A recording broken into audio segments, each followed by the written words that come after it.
고린도는 지금의 그리스에 위치한 큰 항구 도시였습니다. 지중해 연안 국가들의 해상교통과 무역의 중심지였기 때문에 수많은 사람들이 그곳에 왕래하는 그러한 지역이었어요.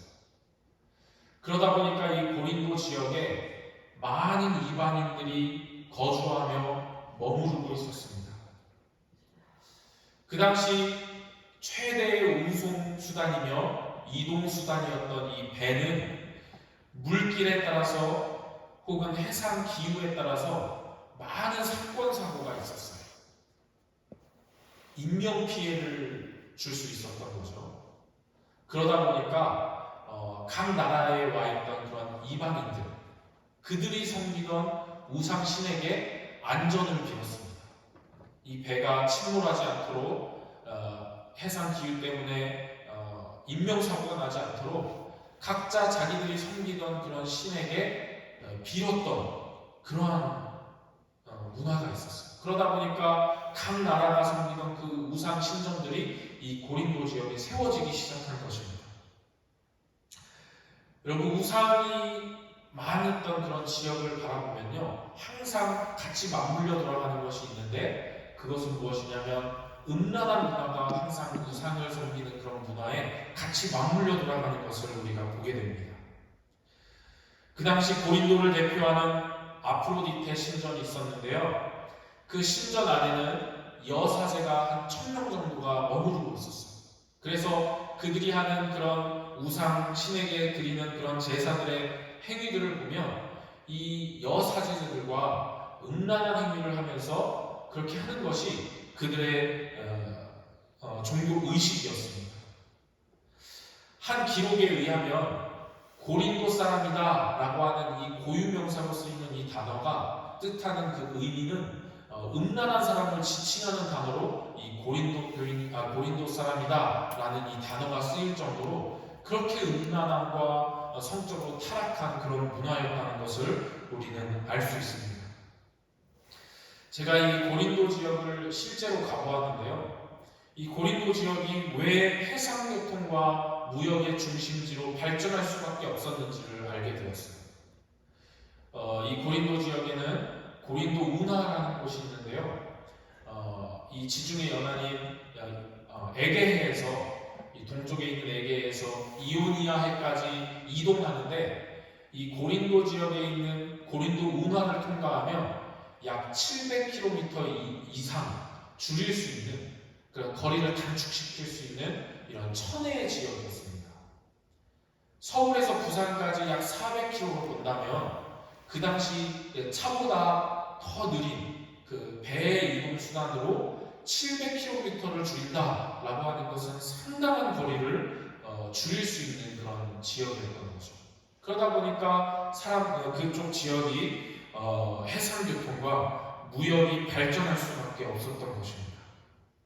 그렇게 사람들이 많이 몰리다 보니까 자연스럽게 돈이 몰리게 되고, 그리고 경제가 발전하게 되는 거예요. 경제적 풍요를 누린 도시였습니다. 부족한 것 없는 풍요함으로 인해서 그 가운데, 그들 마음 가운데 교만한 마음이 자리 잡기 시작한 거예요. 그리고 문화적으로는 헬라 문화의 영향을 받아서 수많은 생각과 사상과 철학들이 만연하는 그런 시대였어요. 그래서 이 하나로 통일되지 않은 수많은 사상과 생각과 철학들이 혼재되어 있던 그런 지역이다 보니까 서로 자신의 생각대로 경쟁하고 서로 대적하고 분열하는 그런 문화들이 생기게 된 거죠. 여러분, 이렇듯 고린도 지역은 수많은 우상 숭배와 그에 따른 음란함, 또 경제적 풍요로움으로 인한 교만함, 그리고 수많은 생각과 사상으로 인한 그런 분열, 이런 것들이 사회적인 문제로 자리 잡고 있었습니다. 그런데 더 큰 문제는 무엇이냐면, 사도 바울이 세운 이 교회 안에 이 사상과 이 사회적 문제들이 교회 안에까지 침투해 들어오게 되었다는 말인가요? 이 교회 안에서도 이 세상의 문제처럼 똑같이 분파가 생기고 이 바울의 가르침은 변질되기 시작하였고요. 그래서 교회 안에 수많은 분파와 분열들이 생기고 또 음란함을 서로 용인하는 그러한 것들이 이 교회 안에도 깊숙하게 침투하게 된 것입니다. 그래서 사도 바울은 이러한 소식들을 듣게 되었고 자신이 개척한 고린도 교회에 아버지의 마음을 품고 간절한 마음으로 그들에게 편지를 쓴 것이 오늘 우리가 읽은 고린도전서인 것입니다. 사도 바울은 이 편지에서 고린도 교회의 그 생겨난 문제들을 하나하나 다루고 있는데요. 특별히 오늘 말씀에서는 그들의 분열과 교만함을 다루고 있습니다. 6절 말씀 한번 보겠습니다. 형제들아, 내가 너희를 위하여 이 일에 나와 아볼로를 들어서 본을 모였으니, 이렇게 말씀하고 있어요. 사도 바울이 이 일들에 대해서, 그러니까 그들이 분열하고 서로 싸우고 대적하는 그런 일들에 대해서 나와 아볼로를 들어서 본을 보였다라고 그렇게 말씀하고 있습니다. 당시 고린도 교회는 수많은 사상과 생각과 철학들로 인해서 분파가 많았고 경쟁과 분열을 일삼았습니다. 그것이 교회 안으로 들어오게 된 거예요. 그래서 그 교회 안에서도 분파가 생기고 바울의 가르침을 따르는 바울파, 그리고 아볼로의 가르침을 따르겠다는 아볼로파, 베드로의 가르침을 따르겠다는 게바파, 또 이도저도 속하지 못한 사람들끼리 아무의 소속감도 없기 때문에 자기들끼리 또 모여서 만든 그리스도파, 이렇게 각자의 파로 분열되어 있고 서로 대적하고 경쟁과 분열을 일삼았던 것입니다. 서로의 생각과 사상들로 그것이 옳다고 서로 싸우고 분열했던 거예요. 사도행전 18장 24절에 보면 알렉산드리아에서 난 아볼로라 하는 유대인이 에베소에 이르니 이 사람은 언변이 좋고 성경에 능통한 자라 라고 아볼로를 소개하고 있습니다. 아볼로는 율법에 정통한 알렉산드리아 지역의 유대인 학자였어요. 또한 달병가였습니다. 유대인 학자면서 말을 참 잘하는 그런 달병가이다 보니까 이 아볼로가 에베소에서 고린도로 넘어와서 바울이 개척한 고린도 교회에 큰 영향을 미치기 시작했던 거죠. 가뜩이나 이 고린도 지역에 있는 사람들은 헬라 문화의 영향을 받아서 그 사상과 철학들이 많은 그런 시대에 그러한 지식을 따르던 그들에게 이 아볼로는 엄청난 인기를 끌어모으기 시작했습니다. 이 유대인 학자, 율법에 정통한 학자이면서 말을 잘하는 달병가였기 때문에 잘 가르치는 자였기 때문에 그들에게 큰 인기를 얻게 된 것이죠. 그래서 늘 바울과 비교 대상이 되면서 고린도 교회 내에 아볼로를 주장하는 한 분파가 생겨나게 된 것입니다. 사도 바울은 자신과 아볼로를 서로 비교하고 있는 이 상황에서 자신과 아볼로를 들어서 너희들에게 본을 보였다 이렇게 말씀하고 있는데 이것은 무슨 말일까요? 고린도전서 3장 4절에서 7절까지의 말씀을 보면 어떤 이는 말하되 나는 바울에게라 하고 다른 이는 나는 아볼로에게라 하니 너희가 육의 사람이 아니리요. 그런즉 아볼로는 무엇이며 바울은 무엇이냐? 그들은 주께서 각각 주신 대로 너희로 하여금 믿게 한 사역자들이니라. 나는 심었고 아볼로는 물 주었으되 오직 하나님께서 자라게 하셨나니 그런즉 심는 이는 물을 주는 이는 아무것도 아니로되 오직 자라게 하시는 이는 하나님뿐이니라. 이렇게 사도 바울은 그들에게 편지를 쓰고 있는 것입니다. 이 사도 바울은 자신과 아볼로와의 관계를 서로 경쟁 관계이거나 대적하는 관계로 보지 않았어요. 협력을 추구하며 동역자 관계임을 분명히 하고 있는 것입니다. 사울과 아볼로는 그저 복음의 씨앗을 물을 주는 그런 하나님의 일꾼일 뿐이고 오직 그것을 잘하게 하시는 이는 여호와 하나님이시다 분명하게 말씀하고 있는 거예요. 즉 고린도 교회에서 바울파, 아볼로파로 나뉘어서 서로 경쟁하고 분열하고 그렇게 싸우고 있는데 정작 그들이 따르는 바울과 아볼로는 서로 경쟁하고 분열하는 관계가 아니라 서로 협력하고 서로 하나님의 맡겨주신 그 사역을 감당하는 하나님의 일꾼일 뿐이다. 그러니 너희도 서로 나뉘지 말고 서로 협력하고 화합하여 하나님의 일들을 이루어나가는 그런 동역자 관계여야 한다라는 것을 이 말씀을 통해 그들에게 말하고 있는 것입니다. 사도 바울과 아볼로가 이러한 관계로 본을 보여주었으니 고린도 교인들 역시 이를 본받아서 바울파와 아볼로파로 서로 분열하고 싸우지 말고 경쟁하지 말고 하나님을 따르라고 권면하고 있는 것입니다. 여러분, 교회의 가치는요 세상의 가치들과는 반대로 가는 경우가 많습니다. 세상은 남과 경쟁해서 싸우고 쟁취해서 위로 올라가는 구조예요. 서로 끝없는 경쟁 속에 살아남아야 하는 그러한 구조인 것입니다. 그런데 교회는 반대예요. 하나님 나라의 핵심 가치는 그 반대입니다. 협력과 화합과 포용이에요. 여러분, 우리가 교회 안에서 이런 분열과 경쟁이 생긴다면 이것은 세상 가치가 이 교회 안까지 깊숙이 들어와 있다는 말입니다. 주변의 교회들을 보면요 참 안타까운데요. 서로 싸우고 분열하고 이 법적인 소송까지 들어가는 그런 안타까운 모습을 보이기도 해요. 이것은 하나님의 뜻이 아닙니다. 하나님 나라의 핵심 가치가 아니에요. 사회적 가치인 것입니다. 서로 경쟁하고 짓밟고 그것을 딛고 일어나는 그러한 것은 사회적 가치인 것입니다. 교회 안은요 서로 생각이 다를지라도 협력하고 화합하고 그렇게 포용하여서 하나님께서 우리에게 맡겨주신 그 사역들, 그 사명들을 하나하나 이루어가는 것. 서로 생각이 다르고 사상이 다르고 우선순위가 다를지라도 하나님이 우리에게 주신 더 큰 사명을 향하여 우리가 서로 화합하고 평화롭게 그렇게 이루어 나가는 것이 하나님 나라의 핵심 가치인 것입니다. 교회 안에는 여러 사람이 모여있기 때문에 서로 생각과 가치와 우선순위가 다를 수 있어요.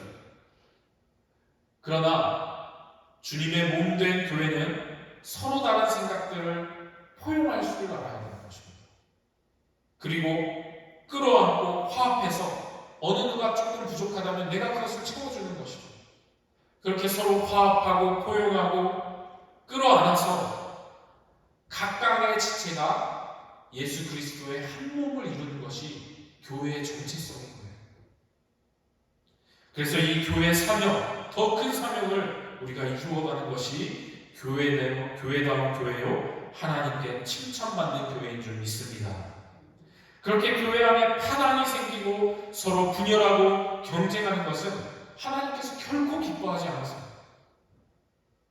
사도 바울은 고린도 교회 분열에 대해 다루면서 그러한 이유들을 지적하고 있는데요. 그러한 이유들 중에 하나를 그들의 영적 교만함으로 지적하고 있습니다. 고린도 교회가 분쟁하고 분열하는 것의 근본적인 원인을 그들의 교만한 마음에서 비롯된 것임을 사도 바울은 알고 있었던 거예요. 7절 말씀 한번 보겠습니다. 누가 너를 남달리 구별하였느냐? 내게 있는 것 중에 받지 아니한 것이 무엇이냐? 내가 받았은즉 어찌하여 받지 아니한 것 같이 자랑하느냐? 이렇게 말씀하고 있습니다. 누가 너를 남달리 구별하였느냐? 여러분 무슨 뜻이죠? 자격 없는 죄로 인하여 죽을 수밖에 없는 너희들을 누가 세상에서 구별하여 하나님의 백성 삼아 주셨느냐? 하나님의 자녀 삼아 주셨느냐? 이 말씀입니다. 너희들이 그 자격이 있어서 하나님의 백성이 된 것이 아니고 하나님 나라 시민이 된 것이 아니고 자격 없는 너희들을 전적인 하나님의 권능에 의하여 하나님의 은혜에 의하여 구별하여 주시고 성도로 삼아 주셨다는 사실을 사도 바울은 지적하고 있는 것입니다. 내가 있는 것 중에 받지 아니한 것이 무엇이냐? 내가 받았은즉 어찌하여 받지 아니한 것 같이 자랑하느냐? 여러분, 무슨 말씀입니까? 너희가 가지고 있는 모든 것은 하나님께서 주신 것인데 왜 너희 것인 걸 마냥 서로 자랑하고 그것으로 의지하고 그것으로 인하여 교만하느냐? 이 말씀인 거예요. 우리가 가진 모든 것이 하나님께로부터 온 것을 믿는다면 너희들이 결코 자랑할 수 없는데 너희 것이라고 생각하기 때문에 너희가 서로 자랑하고 그것으로 인하여 교만하고 다른 사람들을 무시하고 그렇게 분열하고 갈라지는 것 아니냐, 이렇게 말씀하고 있는 것입니다. 여러분, 우리가 가진 모든 것이 하나님께로부터 온 것을 믿는다면 우리는 결코 자랑할 수 없는 것입니다. 교만할 수 없는 거예요. 여러분, 한번 생각해 보세요. 우리가 가진 것 중에 우리의 것이 무엇이 있겠습니까? 우리 주머니에 돈이 있다고 해서, 내가 가지고 있다고 해서 이 돈이 내 것인가요? 아니에요. 여러분, 돈은 한순간에 없어지기도 하고요, 아주 불완전한 것입니다. 우리가 이 세상에 살 동안만 그 돈을 유지하고 그 돈을 이용하고 사용할 뿐이지, 우리의 생명이 다하는 그날, 우리가 죽는 그날에 단돈 1원도 가지고 갈 수 없는 존재예요. 공수의 공수거라고 하지 않습니까? 이 땅에 빈손으로 왔다가 빈손으로 올라가는 인생, 그것이 우리의 존재입니다.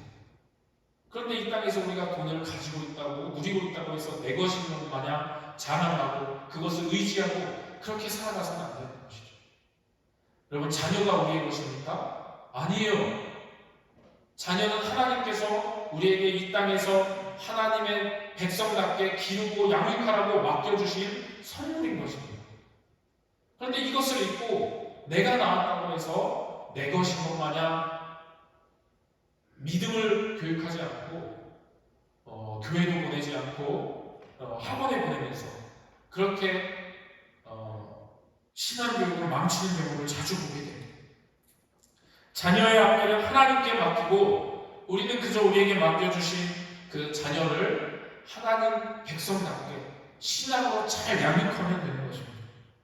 그러면 하나님께서 그 앞길을 다 책임져 주시는 거예요.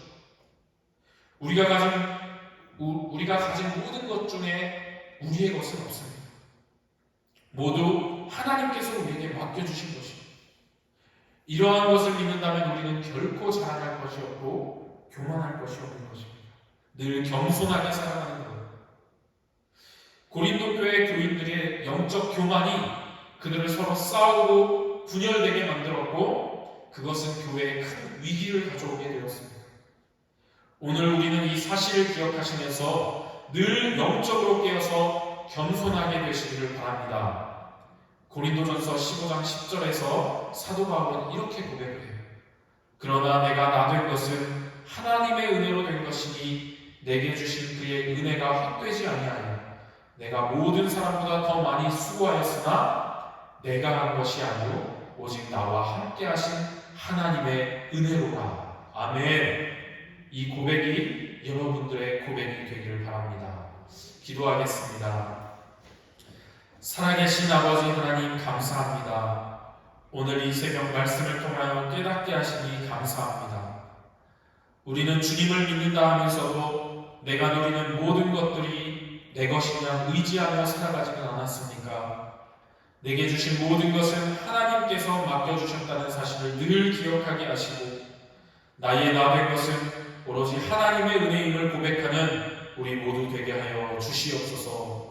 늘 겸손하게 맡겨주신 일들을 잘 감당하는 우리들의 삶이 되게 하여 주시옵소서. 거룩하신 예수 그리스도의 이름으로